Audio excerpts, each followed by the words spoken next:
action. Yes, so you can't believe it, but we are standing in one of the most sacred places on Lake Victoria. This is the Nyamgondho Palace. We have the fig tree here, and there was another fig tree there. Okay, you can see those fig trees. One of them dried up and turned into dry wood, dry tree. Yes.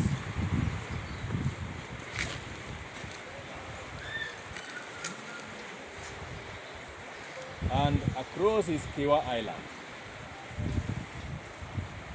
Now, in the days of the myth that we are talking about, Kiwa Island used to be connected to this place where we are. This is the head of Nyandiwa Peninsula. And the story has it that one day somebody rowed from across the lake, from across where we now call Tanzania, which is just, miles from this place, but in this direction, the direction of Nyamgondho. And he came here and he started doing what he was good at, that is fishing. He set up his fish nets here. Actually, they were traps, traditional traps called Mgondo. But he would not get any fish. He set up the fish traps, but he would not get any fish. And it went on for days, it went on for weeks and months, until he was becoming sort of, insane. Doing same things and getting same results. And his mother pointed out, Nyamgondho. And in those days, it was not really called Nyamgondho, it was called Mai. His mother would say, Mai, where is fish? Where is fish? And Mai would just throw his hands and say, there is no fish, Mama, no fish. It went on like that until Mai became some sort of, a laughing stock. Because what is a fisherman without fish? You go out into the lake and you fish and you don't get any fish. So are you a fisherman or you are something else? You are a fool. So it happened like that until one day he went back to the lake to see how his traps had behaved the previous night. And then lo and behold, he found somebody trapped in the fish traps, in the Mgondo. Now, that was not the usual catch he expected. It was a human being. A woman, but not so nice looking. Nyamgondho, or Maya as he was called in those days, ran away. He ran away from his fish trap. He ran away from the catch of his fish trap. Which fisherman runs away from the catch of his nets? It was the man who would later be called Nyamgondho. So, the woman told him, Nyamgondho, hey, don't run away. Don't run away. Come. Catch my hand. Okay, pull me out. Pull me out. And he pulled this woman out. Take me home. And he took this woman home. And once he took the woman home, the woman told him, okay, now I am yours. And when a woman tells you that, you erect for her shelter and you live with her there. That is what Nyamgondho did. He lived with that woman there.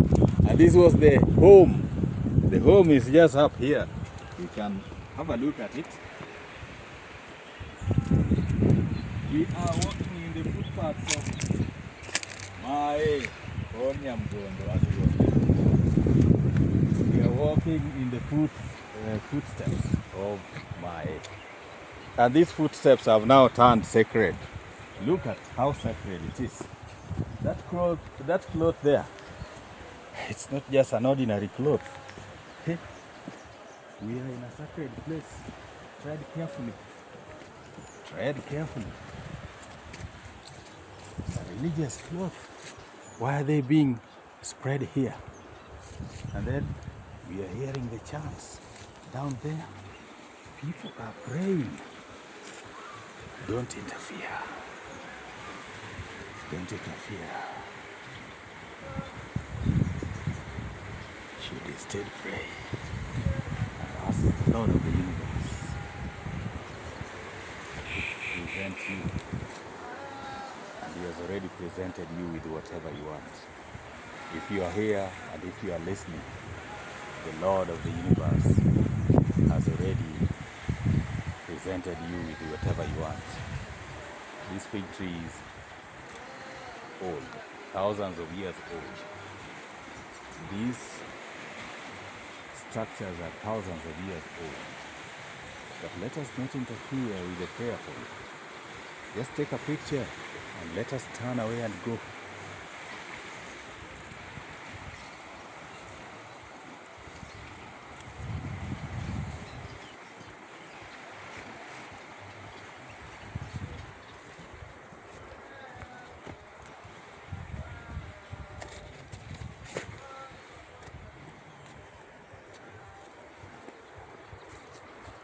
So, as I was saying, the Lord of the universe presented Nyamgondho with a lady, and she was the lady of the lake. And she came here and Nyamgondho erected for her a shelter. And she told Nyamgondho, now erect these walls. You can see these walls. These are ancient walls. They are now destroyed, ruined, but they are there all the same. If we walk this way, we'll see more of these walls.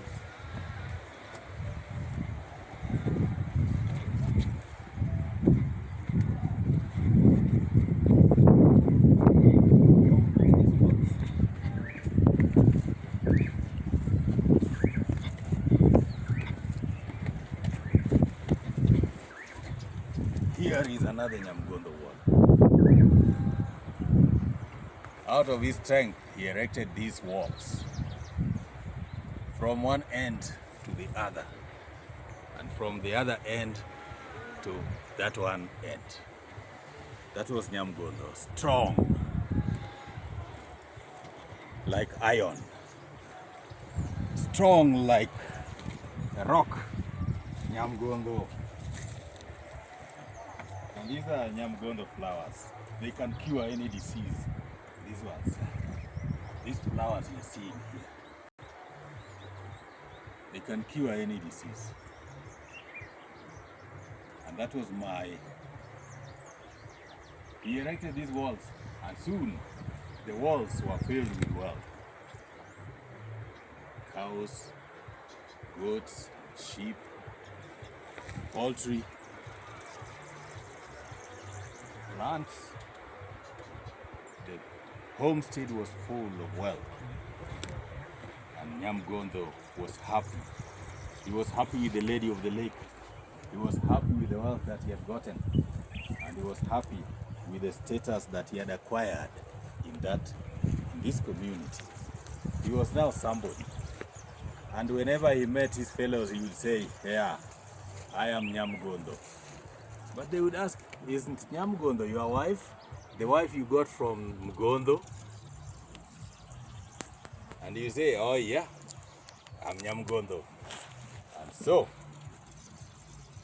one thing that we can say about Nyamgondho is that he is the first man. And I want you to focus on me just for one. Nyamgondho is the first man who ever took up his wife's name from Mae to Nyamgondho. He became Nyamgondho. And that is how we know him. The whole of this place is known as Kanyamgondho. From here up to a kilometer, this side is known as Kanyamgondho. And this lake, the shores of the lake are also known as Nyamgondho. You can see even the canoe with a sail is coming to Nyamgondho. Okay? Nyamgondho. Now, That's the first part of that story.